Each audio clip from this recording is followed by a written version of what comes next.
Hello guys, welcome back to my YouTube channel. तो आज मैं लेके आ गई हूँ इम्पोर्टेंट टॉपिक की सीरीज जिसमें अपन पढ़ेंगे सीपीआर।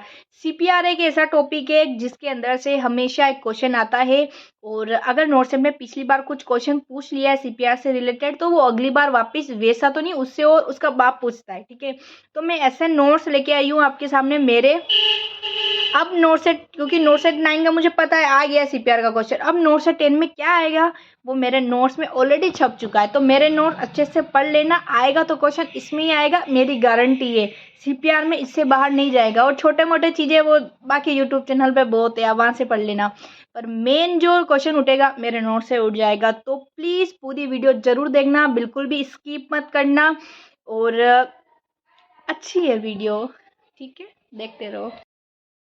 तो अपन पढ़ेंगे सबसे पहले बेसिक लाइफ सपोर्ट। ठीक है, ये सीपीआर वाला जो अपन टॉपिक है वो टॉपिक पढ़ रहे हैं। तो ये जो मेरे नोट्स है पर्सनल नोट्स, उसमें से मैं आपको अच्छे से करवा रही हूँ थ्योरी। तो ये टॉपिक पढ़ते हैं। फर्स्ट है survival rate for out of hospital. अगर किसी को हॉस्पिटल के बाहर में कार्डियक अरेस्ट हुआ तो उसकी सर्वाइवल रेट क्या होगी? ठीक है, तो 10% होगी। Survival rate for out of cardiac event provided by standard CPR, मतलब अगर कार्डियक अरेस्ट जो है आउटसाइड तो हुआ है पर उसको सीपीआर मिल गया है तो वो कितना सर्वाइव करेगा? तो 20% चांसेस है उसके। अगर सीपीआर नहीं मिले तो 10%, मिल गया तो 20%। Leading cause of cardiac arrest क्या होगा? सीएडी, ठीक है, कोरोनरी आर्टरी डिजीज या इचेमिक हार्ट डिजीज। ठीक है, ये लीडिंग कोज है। ये डायरेक्ट क्वेश्चन पूछते हैं, ठीक है ना, leading cause of cardiac arrest direct आ सकता है। ठीक है, तो ये आपको समझ में आएगा। नेक्स्ट चलते हैं। नेक्स्ट अपन बात करते हैं कि आउटसाइड कार्डियक अरेस्ट जो होता है ना, उसका पूरा सीक्वेंस क्या होता है। ठीक है, तो इसके सीक्वेंस याद करने के लिए मैंने ये ट्रिक बनाई है, SRS AER। मतलब ए सबसे पहले अपन सीन सेफ्टी देखेंगे, आर से रेस्पॉन्स देखेंगे, are you done, are you मतलब आप ठीक हो ना, ठीक है, ये सब पूछेंगे। रेस्पॉन्स चेक करेंगे उसका, फिर ए से शाउट फॉर हेल्प। फिर कोई रेस्पॉन्स भी नहीं देगा तो अपन क्या करेंगे? हेल्प के लिए शाउट करेंगे कि हेल्प करो।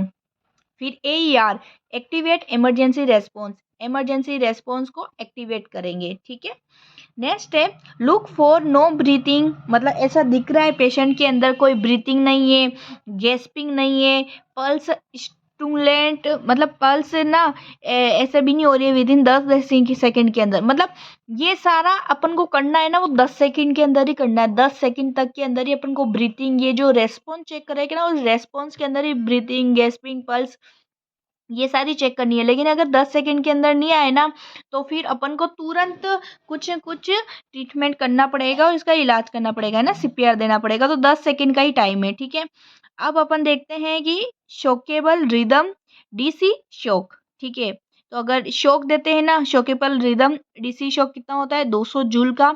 अगर चाइल्ड है तो 4 जूल है, उसके बाद में सब्सिक्वेंट मतलब बाद में देते रहेंगे।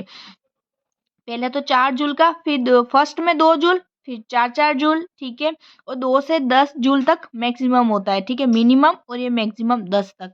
ठीक है, अब अपन जब शॉक लगाएंगे डीसी शॉक, ठीक है, तो उसमें पैड कैसे रखते हैं? तो राइट पैड जो होगा ना वो राइट साइड में होगा। ठीक है ना, राइट साइड में होगा और सेकंड इंटरकोस्टल स्पेस में होगा। ठीक है, ठीक है, तो राइट अपर स्टर्नल बॉर्डर। ठीक है, लेफ्ट वाला पैड होगा जो लेटरल टू एपिक्स, और एपिक्स के लेटरल होगा, और 5 से 6 ICS होगा। ठीक है, मिडल ऑफ पैड जो होगा एट मिड एक्सिलरी लाइन पे होना चाहिए। ठीक है, नेक्स्ट है कि 1 साइकिल ऑफ सीपीआर कितना होना चाहिए? 2 मिनट में होती है ना, 1 साइकिल ऑफ सीपीआर कितने में होगा? 2 मिनट में होगा। तो एक पर मिनट 10 से 100 से 120 पर मिनट होगा, और 1 सेकंड में कितना? 2 कंप्रेशन होगा। ठीक है, इस 2 मिनट से। अब साइड पूछ ले सीपीआर की तो लोअर 1/3 स्टर्नम है। डेप्थ पूछ ले तो 5 सेंटीमीटर है, और जो एपिकल पल्स होती है वो किसके द्वारा आती है? क्लोज ऑफ मिट्रल वाल, और आती है 4th ICS मिड क्लेविकल। ठीक है, फलक्रम ऑफ मूवमेंट पूछ ले कि मतलब सीपीआर देते हुए जो मूवमेंट किससे लगता है अपना, तो हिप जॉइंट है। शोल्डर मत कर लेना, हिप जॉइंट है। ठीक है, नेक्स्ट अपन पढ़ेंगे component of high quality CPR. और हाई क्वालिटी जो सीपीआर उसके कंपोनेंट क्या क्या होते हैं ये डायरेक्ट पूछते हैं। तो इसमें 5, तो आप देख सकते हैं हाई क्वालिटी सीपीआर जो होता है उसमें 5 है ये। पहला है चेस्ट कंप्रेशन फ्रैक्शन 80% से ज़्यादा होना चाहिए। कंप्रेशन की जो रेट होनी चाहिए वो 100 से 120 बीट पर मिनट। पुश फास्ट करना है। 2 इंच ही डेप्थ रहनी चाहिए। रिकॉइल होने का भी टाइम देना है, यूँ नहीं आप पुश पुश पुश ही धक्का लगा ही रहे हो, ठीक है। नो एक्सेसिव वेंटिलेशन है ना, ज़्यादा वेंटिलेशन भी नहीं करना है। तो एग्जाम में क्वेश्चन ऐसे आएगा, इनमें से कौन सा हाई क्वालिटी सीपीआर का कंपोनेंट नहीं है। तो इसमें से 3 दे देंगे और एक दूसरा देंगे। तो आपको छांटना है ये क्वेश्चन, आज नहीं तो कल आएगा पर जरूर आएगा। It's my challenge. Most common rib का फ्रैक्चर कौन सा होता है सीपीआर में, तो 4 से 6 आईसीएस होगा। अगर सीनियर ऐसा आ जाए कि उसका रिब फ्रैक्चर हो गया उसके बाद भी आप क्या करोगे, तो भी अपन सीपीआर कंटिन्यू करेंगे। एक बात बताओ, उस हड्डी जरूरी है या पहले तो उसको इंसान को बचाना जरूरी है। हड्डी तो बाद में भी जुड़ जाएगी ना, तो पहले उसको बचाओ, उसका हार्ट रिकवर करो, ठीक है। Target oxygen concentration for PPV, ठीक है। पॉजिटिव प्रेशर वेंटिलेशन के लिए कितना होगा, 35 वीक से पहले का है अगर बच्चा, तो 31 से 30% है। 35 वीक के बाद बच्चा पैदा हुआ है तो उसमें लगाएंगे अपन 21% ऑक्सीजन, ठीक है। अब अपन नेक्स्ट बात करते हैं, इधर रेशो है, इधर नंबर ऑफ रेस्क्यूअर है, ठीक है। जैसे अडल्ट है तो उसके अंदर क्या रेशो रहता है, 30:2 का रेशो है, ठीक है। और नंबर ऑफ रेस्क्यूअर 1 या 2, ठीक है। 1 हो तो भी ये रेशो है, 2 हो तो भी यही है। चाइल्ड के अंदर 30:2 रेस्क्यूअर होगा 1, चाइल्ड के अंदर 15:2 तो रेस्क्यूअर हो जाएगा 2। नियोनेट के अंदर 3:1 रहता है और 2 जने होते हैं, ठीक है।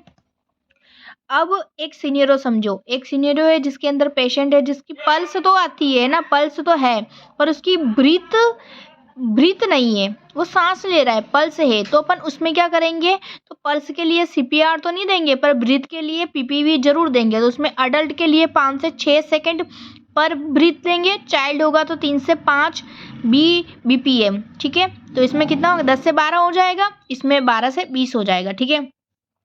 अगर अडल्ट के अंदर ये पीपीवी देने के बाद भी नहीं होता है तो इफ ऑन ईटीओटीटी, अगर कोई पेशेंट है, ठीक है, वो ईटीओटीटी के ऊपर है और उसको अपन क्या करेंगे, पीपीवी दे रहे हैं, तो उसका नॉर्मल में तो 5 से 6 सेकंड है, तो इसमें 6 से 8 सेकंड पर ब्रीथ हो जाएगा, ठीक है। अब ये इंसान है, ठीक है, इसको कार्डियक अरेस्ट हुआ है, तो आप कैसे कैसे खड़े रहोगे चारों तरफ, वो सीनियर बता रखा है कि इसके पेशेंट के फेस की ऊपर की तरफ एयरवे के लिए डॉक्टर या स्टाफ रहेगा, इधर की साइड डॉक्टर या नर्स रहेगी आईवी के लिए, इधर चेस्ट कंप्रेशन का होगा, 2 से 3 रेस्क्यूअर होंगे और इधर टीम का लीडर होगा जो इंस्ट्रक्शन देगा, इन तीनों को इंस्ट्रक्शन देगा, ठीक है। अब अपन आर्टरी देखते हैं कि अगर अडल्ट है तो कार्डियक अरेस्ट हुआ है, कौन सी आर्टरी चेक करेंगे अपन, कैरोटिड। चाइल्ड है, चाइल्ड भी कहाँ तक, 1 से 12 साल तक, तो फीमोरल चेक करेंगे। इन्फेंट है और नियोनेट है तो अपन ब्रेकियल चेक करेंगे, ठीक है। तो ये पूरी आर्टरी का। अब आप देखो कि शोकेबल रिदम कौन सी होती है और नॉन शोकेबल। शोकेबल का मतलब एक ऐसी रिदम आ जाए ना तो अपन को शोक लगाना है, डीसी हुआ, ठीक है, ऐसा शोक लगाएंगे। तो वीएफ है, वेंट्रिकुलर फिब्रिलाइजेशन, ऐसी वेव देखो, अगर ये वेव आती है तो ये शोकेबल होगी, ठीक है, मतलब इसमें डीसी शोक दे सकते हैं। और नेक्स्ट है वीटी, वेंट्रिकुलर टेकीकार्डिया, ऐसी है। तो और पीवीटी, ठीक है, पेरोक्सिमल वेंट्रिकुलर टेकीकार्डिया। तो इन तीनों अगर नाम आ जाएगी क्वेश्चन में तो उसके अंदर पूछ लेगा डीसी देंगे या नहीं देंगे, शॉक तो शॉक देंगे। और ऐसे अगर ग्राफ भी ऐसे पूछ ले ईसीजी का चलाकर, ठीक है, तो आपको देखना आना चाहिए कौन सा वीटी है और कौन सा वीएफ है, ठीक है। अब नेक्स्ट अपन बात करते हैं नॉन शॉकेबल। असिस्टोल है, मतलब सिस्टोल ही नहीं हो रहा तो सीधी लाइन आ गई। और पल्सलेस इलेक्ट्रिकल वेंट्रिकल, ठीक है, पल्स है इलेक्ट्रिकल, ये पल्सलेस इलेक्ट्रिकल एक्टिविटी, ठीक है। तो इसका ये ऐसी बनेगी वेव और इसकी वेव ऐसी बनेगी, दोनों में डिफरेंस देख लो, आज नहीं तो कल जरूर आएगा यहाँ से क्वेश्चन, ये गारंटी है भाई साहब। अब है वीटी, वीटी अगर किसको हुआ है तो सर्वाइवल रेट 75 है। वीएफ हुआ है तो सर्वाइवल रेट होगी 25 से 40%। पी हुआ है तो 11%। ए सिस्टोल हुआ है तो 0 से 2%। इसमें क्वेश्चन ऐसे पूछेगा, ऐसा कौन सा अरिथमिया है जिसके अंदर सबसे मैक्सिमम सर्वाइवल रेट होती है, तो उसका आंसर है VT 75%। ऐसे क्वेश्चन फॉर्म होते हैं, ऐसा पढ़ना है, ठीक है। ऐसे नोट्स प्रिपेयर होने चाहिए आपके, ठीक है। इन कार्डियक अरेस्ट डायग्नोसिस, ठीक है, तो हाइपोथर्मिया 35 डिग्री सेल्सियस और लोअर इसोफेगस से लेंगे। कार्डियक अरेस्ट के अंदर हाइपोथर्मिया कब होगा, जब 35 डिग्री से कम चला जाएगा टेम्परेचर, और कहाँ से लेंगे, लोअर इसोफेगस से। ऑप्शन में ये आएगा अगर नॉर्थ साइड में पूछेगा तो, अपर, मिडल, लोअर इसोफेगस, आप कौन सा टिक करोगे, लोअर वाला, ठीक है। तो ये क्वेश्चन ऐसे बनते हैं, ऐसे नोट्स, ऐसा कंटेंट चाहिए आपको पढ़ने के लिए, समझ रहे हो। अभी नोट्स बना लेना है, बता रही हूँ जो मैं। फर्स्ट इंटरवेंशन क्या करेंगे, अगर पी होगा एफिनेफ्रिन देंगे, ठीक है, क्योंकि ये नॉन शॉकेबल रिदम है। अभी पढ़ा था अपने पे, ये नॉन शॉकेबल है, तो नॉन शॉकेबल में अपन शॉक तो नहीं देंगे, तो ड्रग देंगे। ड्रग कौन सी देंगे, एफिनेफ्रिन देंगे, ठीक है। एडवांस कार्डियक लाइक सपोर्ट का मतलब होता है कि एडवांस का मतलब है उसको ड्रग्स देना। अगर कौन सी ड्रग्स देना उसको बोलते हैं एडवांस कार्डियक लाइक सपोर्ट, ठीक है। डी फेप अपन सिर्फ पीवीटी और पीएफ में वीएफ में देते हैं, ठीक है। ए सिस्टोल हो रहा है तो एफिनेफ्रिन देंगे इंजेक्शन, क्योंकि ए शॉकेबल रिदम थी, मैंने आपको पहले ही बताया, तो हर 3 से 5 मिनट में देंगे, ठीक है। क्यों देंगे, to convert the asystole to VF then deliver defib. अपन जो ए सिस्टोल की वेव हो रही है ना, उसको वेंट्रिकुलर फिब्रिलाइजेशन में चेंज करेंगे और फिर उसको डिलीवर करेंगे, अपन डी फेप करेंगे, क्योंकि वीएफ में तो शॉकेबल रिदम होती, तो अपन डी फेप लगा सकते हैं ना।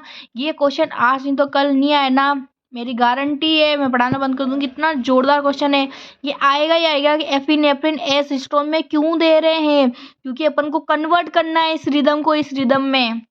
बहुत तगड़ा क्वेश्चन है गाइस, लिख देना, रट लेना और ज्ञात कर लेना, ठीक है। अगर P E A due to cardiac tamponade, ठीक है, तो फिर ये वेव आएगी, ये देखो ऐसी वेव आएगी, इसको agonal rhythm just before death, death से पहले आती है ऐसी, ठीक है। सबसे पहली बात, इससे पहले ये पढ़ाती हूँ, ठीक है। अगर कोई सीपीआर का पेशेंट है, कार्डियक अरेस्ट हो गया, ठीक है, तो उसको सबसे पहले अपन क्या करेंगे, वीएफ देंगे, या पीवीटी हो गया, वीएफ हो गया, ठीक है। ये वीएफ है और पीवीटी हो गया, तो उसको डीफेप देंगे। कितना देंगे, 200 जूल देंगे। कितने बार देंगे, 3 बार देंगे। तो इसका ये से लाइनें है ना, इसका मतलब है शॉक दे दिया अपन ने, ये शॉक दिया। क्वेश्चन ये आएगा, शॉक देने के बाद तुरंत आपको क्या करना है, तो चेक नहीं करनी है कि क्या हुआ, डायरेक्ट अपन को सीपीआर देना। जैसे शॉक दिया, सीपीआर दिया, 30 2 मिनट, और इसमें क्या करना है, आईवी और आईओ एक्सेस ले लेना, पर ड्रग गिव नहीं करना है, नॉट गिव ड्रग। और कहाँ पे आईवी एक्सेस लोगे, बिलो टीबियल ट्यूबरसिटी जमशेदी निडल से, ठीक है।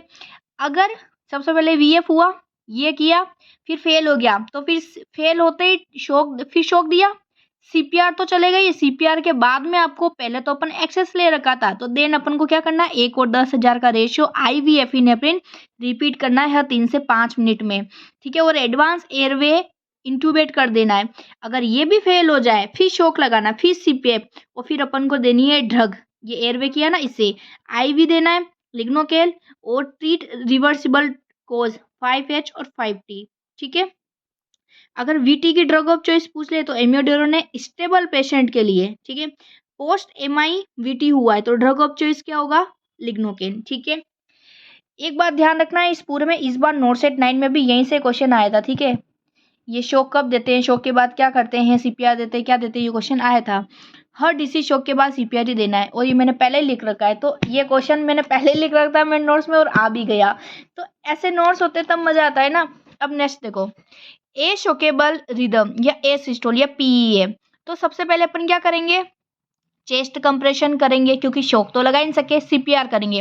देन अपन सेकंड में अगर वीएफ होता तो अपन क्या करते, शॉक लगा देते, लेकिन इसमें सेकंड में क्या देंगे, एफिनेफ्रिन देंगे, एज सून एज 1 mg 1/10 का। थर्ड पे इंट्यूबेट कर देंगे, और लिग्नोकेन इंट्यूबेट करने के बाद ड्रग देंगे, एट्रोपिन की ड्रग 1 से 3 mg, मिनिमम कितना 1 mg, मैक्सिमम 3 mg। लिग्नोकेन की डोज फर्स्ट में 1 से 1.5 mg, सेकंड में 0.5 से 0.75। समझ में आया। अब ये देखो, post cardiac care arrest algorithm में 3 गोल होते हैं। ये क्वेश्चन भी आ सकता है, अभी भी कह रही हूँ मान, क्योंकि पिछली बार अगर वो पूछ लिया ना, ये वाला ये पूरा बन रखा है जो इसमें से आ गया, तो अब इसमें से आ सकता है, ठीक है। वो मत पढ़ो, अब ये पढ़ो, ये इसका बाप है वापस से ये थ्योरी।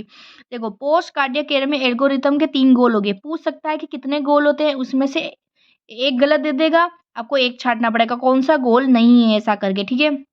SpO2 अपन को कितनी रखनी है कार्डियक अरेस्ट के बाद में, 92 से 98। PaCO2 35 से 45 रखनी है। और सिस्टोलिक BP 90 से ज़्यादा। और मेन आर्टरी प्रेशर ये 65 से ज़्यादा। समझ में आ गया। और targeted body temperature, cardiac arrest के बाद में टारगेटेड बॉडी टेम्परेचर कितना होना चाहिए, तो 32 से 36। ये लिख लो, क्वेश्चन आएगा, गारंटी है मेरी। देखो, छोटे मोटे चीज़ें हैं, CPR कैसे देते हैं, ठीक है, CPR की डेफिनेशन क्या होती है, 30-2 का रेशो, अरे ये सब पढ़ा देंगे, ये बहुत सारे यूट्यूब पे पढ़ा है। पर ये मैंने बताया ना नोट्स, अगला क्वेश्चन भी इन्हीं नोट्स में से आएगा अगर CPR में आए तो। इसलिए ये नोट्स अच्छे से मैंने अभी बताया जो पढ़ लो। इस नोट्स की PDF चाहिए या मेरे नोट्स चाहिए तो मुझे मेरे टेलीग्राम पे मैसेज करना पर्सनली, जहाँ मेरे पेरेंट्स का पिक लग रहा है वो वाली टेलीग्राम चैनल पे मुझे मैसेज करना। लिंक डिस्क्रिप्शन है टेलीग्राम के। तो आई होप आपको ये वीडियो अच्छी लगी हो। थैंक यू सो मच मेरे साथ बने रहने के लिए।